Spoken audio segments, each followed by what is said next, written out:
Everyone, आज date है 26 जून 2024 और कल डेट है स्टूडेंट 27 जून 2024। कल यानी 27 जून 2024 को एसएससी की ऑफिशियल वेबसाइट पर एमटीएस का नोटिफिकेशन रिलीज होगा। तो आज मैं इस वीडियो में आप सभी स्टूडेंट्स के लिए लेकर आया हूं कि आप एसएससी एमटीएस की प्रिपरेशन किस तरीके से कर सकते हैं, कौन कौन से की पॉइंट्स, कौन कौन की स्ट्रेटेजीज, कौन कौन से रोड मैप्स को अगर आप फॉलो करें तो आप एसएससी एमटीएस का एग्जाम इजीली क्रैक कर सकते हैं। बहुत सिंपलेस्ट स्ट्रेटेजी मैं आपको इस वीडियो में बता दूंगा फॉर एसएससी एमटीएस 2024 के लिए। बहुत सिंपल स्टूडेंट स्ट्रेटेजी है, कुछ पॉइंट्स मैं आपके सामने रखूंगा जिसको समझकर आप बहुत आसानी से एसएससी एमटीएस को क्लियर कर सकते हैं। बहुत यूजफुल वीडियो है आप सभी एसएससी एस्पिरेंट्स के लिए। तो बिना किसी देरी के वीडियो को शुरू करते हैं। सबसे पहले स्टूडेंट्स मैं आपको ये बता देता हूं कि मैं इसमें कौन कौन से पॉइंट्स रखूंगा। सबसे पहले मैं आपको एसएससी एमटीएस का फुल पेपर पैटर्न बता दूंगा कि आपको कौन सा इस पे पेपर पैटर्न होता है, किस किस तरीके से आपसे क्वेश्चन पूछे जाते हैं, कितना टाइम होता है, और इसके बाद मैं आपको बताऊंगा कि आपको अपना क्या टारगेट लेना चाहिए फॉर एसएससी एमटीएस एग्जाम। इसके बाद मैं आपको कुछ पॉइंट्स बताऊंगा जिसको कि आप समझकर आप आसानी से एसएससी एमटीएस का एग्जाम क्रैक कर सकते हैं। तो बिना किसी देरी के वीडियो को शुरू करते हैं। एसएससी एमटीएस का ऑफिशियल नोटिफिकेशन 27 जून को रिलीज होगा। तो आपको मैं बता दूं इसमें दो सेक्शन होते हैं एसएससी एमटीएस में। एसएससी एमटीएस मतलब स्टाफ सिलेक्शन कमीशन और एमटीएस मतलब मल्टीटास्किंग स्टाफ। तो इसमें स्टूडेंट दो सेक्शन होते हैं। सबसे पहले स्टूडेंट पहले सेक्शन में आपसे पूछा जाता है मैथ्स और सेकंड और आपसे दूसरा पूछा जाता है रीजनिंग। तो सेक्शन 1 में आपके 2 पार्ट्स होते हैं जिसमें कि आपको सबसे पहले मैथ्स पूछी जाएगी, उसके बाद आपसे रीजनिंग पूछी जाएगी, ठीक। और मैथ्स कोई ऐसा नहीं बहुत एडवांस पूछी जाती है। इस एसएससी एमटीएस एग्जाम में एडवांस मैथ नहीं पूछी जाती है। तो इसमें मैथ्स में आपके 20 क्वेश्चन होंगे 60 नंबर के, ठीक है, 20 क्वेश्चन 60 मार्क्स, ठीक। और सिमिलरली रीजनिंग में भी 20 क्वेश्चन 60 मार्क्स। तो ये आपके सेक्शन 1 आप समझ गए होंगे। और सेक्शन 1 में आपको ये इसकी खासियत है कि सेक्शन 1 में आप सभी स्टूडेंट को सिर्फ और सिर्फ क्वालिफाइंग मार्क्स लाने हैं और सेक्शन 1 में किसी भी प्रकार की स्टूडेंट्स निगेटिव मार्किंग नहीं है, सिर्फ आपको क्वालिफाई करना है। आप इस पूरे सेक्शन 1 में किसी भी प्रकार की निगेटिव मार्किंग नहीं है। टाइम स्टूडेंट्स आपको इसमें मिलता है 45 मिनट सेक्शन 1 में। क्लियर हो गया होगा आपको। मैं एक बार फिर से बता देता हूं जिससे किसी प्रकार की कंफ्यूजन ना रहे। सेक्शन 1 में आपसे स्टूडेंट मैथ्स के 20 क्वेश्चन पूछे जाएंगे 60 मार्क्स के, और सिमिलरली रीजनिंग के 20 क्वेश्चन आपसे पूछाएंगे 60 मार्क्स के। सिर्फ आपको क्वालिफाई करना है और किसी प्रकार की निगेटिव मार्किंग नहीं है। टाइम ड्यूरेशन इसमें कितना है भाई, 45 मिनट है। अब हम स्टूडेंट बात करते हैं सेक्शन 2। सेक्शन 2 स्टूडेंट, सेक्शन 2 आपको बहुत अच्छे से अपना कवर करना है। आपको सेक्शन 2 ही जॉब दिलाएगा। तो सेक्शन 2 को आप जितना फोकस कर सकते हैं ज्यादा से ज्यादा उसमें आप सेक्शन 2 को आप फोकस करिए। सेक्शन 2 में स्टूडेंट पूछा जाएगा जीएस और इंग्लिश, ठीक। तो सेक्शन 2 जीएस और इंग्लिश ये दो स्टूडेंट सब्जेक्ट्स आपकी मेरिट बनाएंगे और यही मेरिट के हिसाब से आपको स्टूडेंट जॉब आपकी लगेगी या नहीं लगेगी ये कौन तय करेगा, ये सिर्फ और सिर्फ सेक्शन 2 तय करेगा। सेक्शन 1 सिर्फ आपको क्वालिफाई करना है, बाकी सेक्शन 1 का मेरिट से जॉब से कोई भी रिलेशन नहीं है। बस आपको सेक्शन 1 मेरे भाई क्वालिफाई करना है, जिसमें कि आपके सेक्शन 2 में जो जीएस है उसके आपके 25 क्वेश्चन पूछे जाएंगे और ये आपके कितने नंबर होंगे, 75 नंबर के होंगे। सिमिलरली इंग्लिश में आपके 25 क्वेश्चन पूछे जाएंगे, वो आपके कितने मार्क्स होंगे, 75 मार्क्स के होंगे। और इसमें भी आपको 45 मिनट्स अलाउ किए जाएंगे। कहने का मतलब ये है कि पहले 45 मिनट्स में आपके मैथ्स और रीजनिंग का सेक्शन ओपन हो जाएगा, लास्ट के 45 मिनट्स में आपके जीएस और इंग्लिश का सेक्शन ओपन होगा। इस दोनों सेक्शंस में आपको 45 मिनट इसमें आपको मिलेंगे। टोटल आपके 90 मिनट्स हो गए। और सेक्शन 2 में स्टूडेंट्स निगेटिव मार्किंग है। सेक्शन 2 में स्टूडेंट्स निगेटिव मार्किंग है 1 नंबर की, ठीक है। 1 मार्क्स आपका कट जाएगा अगर आपका कोई भी आंसर गलत है। तो आपसे हम निवेदन करते हैं कि आप जीएस और इंग्लिश को आप बहुत केयरफुल होकर पढ़ें और 25 क्वेश्चन, ये जो आपके 50 क्वेश्चन है यही आपके 50 क्वेश्चन डिसाइड करेंगे कि आपकी मेरिट किस प्रकार से बन रही है, आपका स्कोर किस प्रकार से आ रहा है और ये आपको जॉब दिलाएगा या नहीं, ये आपके कौन तय करेगा, सेक्शन 2 तय करेगा। इसमें 1 नंबर की स्टूडेंट निगेटिव मार्किंग है, इसको मैंने आपको पहले से एक्सप्लेन कर दिया है। जैसा कि मैंने आपको वीडियो स्टार्ट करने से पहले बताया था कि इसमें किसी भी प्रकार की एडवांस मैथ नहीं है। तो इसमें बेसिक मैथ स्टूडेंट से पूछी जाएगी जो कि सेक्शन 1 में आपको सिर्फ और सिर्फ क्वालिफाई करना है। अगर हम फॉर्म डेट की स्टूडेंट्स बात करें तो 27 जून 2024 से लेकर 31 जुलाई 2024 तक आप फॉर्म को भर सकते हैं एसएससी एमटीएस के, ठीक है। 27 से लेकर 31 जुलाई तक, मतलब 1 महीने से ज्यादा आपको टाइम मिल रहा है। और इसका जो एग्जाम है वो अक्टूबर और नवंबर इसमें मैं आपको ये जरूर गाइड कर दूं कि आप अपना टारगेट अक्टूबर लेके चलिएगा, कि आपका अक्टूबर माह में या अक्टूबर मंथ में आपका एसएससी एमटीएस का एग्जाम होगा। इसलिए स्टूडेंट आप सभी से मेरा विनम्र निवेदन है कि आप ये मान के चलें या फिर ये कन्फर्म है कि एसएससी एमटीएस का एग्जाम अक्टूबर में होगा, तो आप अपनी प्रिपरेशन इस हिसाब से करें कि आपके अक्टूबर या अक्टूबर से पहले आपके एसएससी एमटीएस की प्रिपरेशन हो सके। अब हम बात करते हैं स्टूडेंट्स की क्वालिफिकेशन की। क्वालिफिकेशन इसमें कुछ भी नहीं है, क्वालिफिकेशन सिर्फ और सिर्फ इसमें 10th पास है, जो कि हर कोई करा हुआ होता है। तो सिर्फ और सिर्फ हाई स्कूल जो भी स्टूडेंट पास हैं वो एसएससी एमटीएस का फॉर्म फिल कर सकते हैं। इसमें ऐसा भी नहीं कि 12th पास हो या ग्रेजुएशन हो, सिर्फ और सिर्फ ये 10th पास एग्जाम है एसएससी एमटीएस का। तो जो भी स्टूडेंट 10th पास हैं वो सारे के सारे स्टूडेंट्स क्या हैं, एसएससी एमटीएस के लिए मतलब एलिजिबल है। अब हम स्टूडेंट बात करते हैं या फिर हम बात करें एसएससी एमटीएस या फिर हवलदार के बारे में, जो कि थोड़ा सा इसमें थोड़ा सा डिफरेंस है।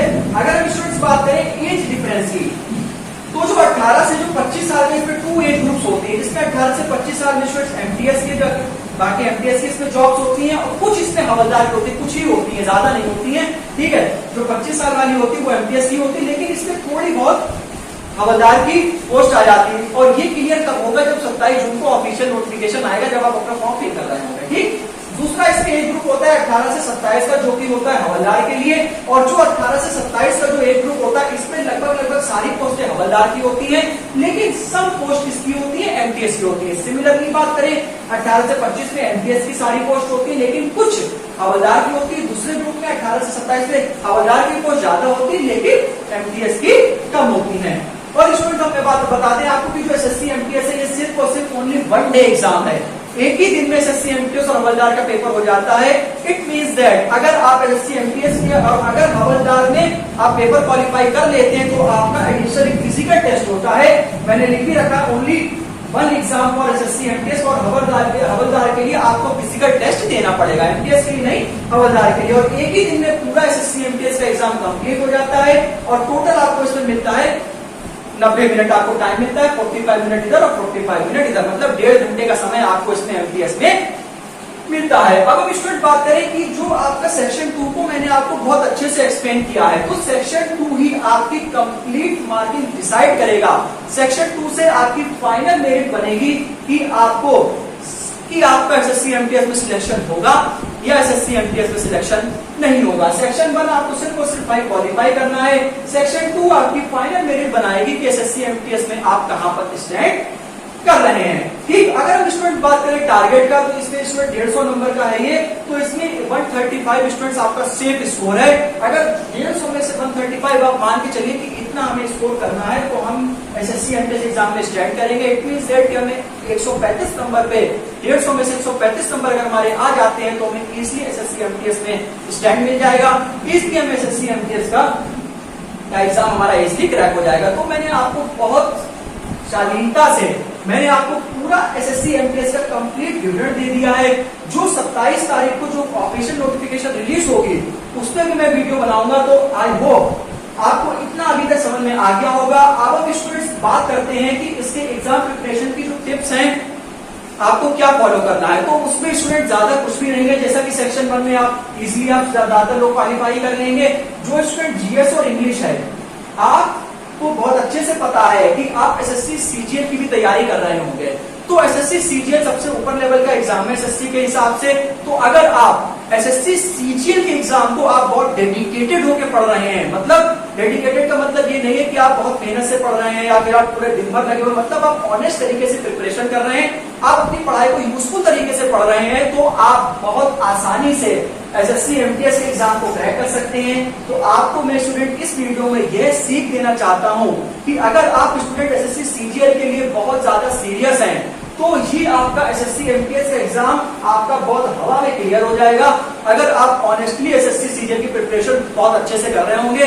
क्योंकि जब आप एसएससी सीजीएल की आप तैयारी करते हो तो उसमें एडवांस मैथ पूछी जाती है, तो इनका भी एडवांस होता है। और अगर आप एडवांस को अच्छे से अप्लाई कर सकते हैं, आप एडवांस को अच्छे से यूज कर सकते हैं, तो आप बेसिक को भी अच्छे से कर लेंगे। अब आप खुद बताइए, अगर आप सीजीएल की मैथ को कर रहे हैं अच्छे से, तो आप बताइए कि आप एमटीएस की मैथ नहीं कर पाएंगे? आप बिल्कुल कर लेंगे।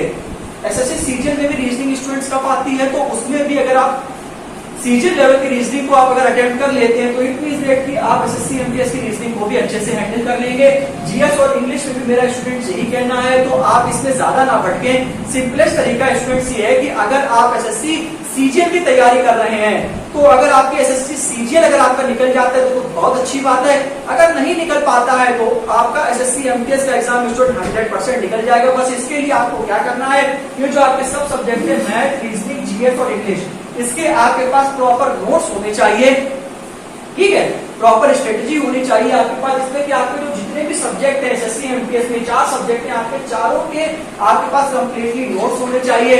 आप टेक्स्ट बुक्स आप फॉलो कर सकते हैं और आप प्रीवियस ईयर क्वेश्चंस आप लगा सकते हैं कि किस प्रकार से, क्योंकि प्रीवियस ईयर से हमको ये सब समझ में आ जाता है कि क्या लेवल रहा था पिछले साल का और किस तरीके से एग्जामिनर एसएससी का पेपर सेट करता है या एसएससी एमटीएस का पेपर को वो सेट करता है। तो आपसे स्टूडेंट्स मैं निवेदन करता हूं कि अगर आप एसएससी एमटीएस का एग्जाम दे रहे हैं और बहुत सारे स्टूडेंट ने सीजीएल का एग्जाम भी भरा होगा और सीजीएल के लिए भी मैंने एक डिटेल्ड वीडियो अपने चैनल पर अपलोड कर रखी है, उस वीडियो का लिंक भी मैं आपको अपने डिस्क्रिप्शन बॉक्स में दूंगा।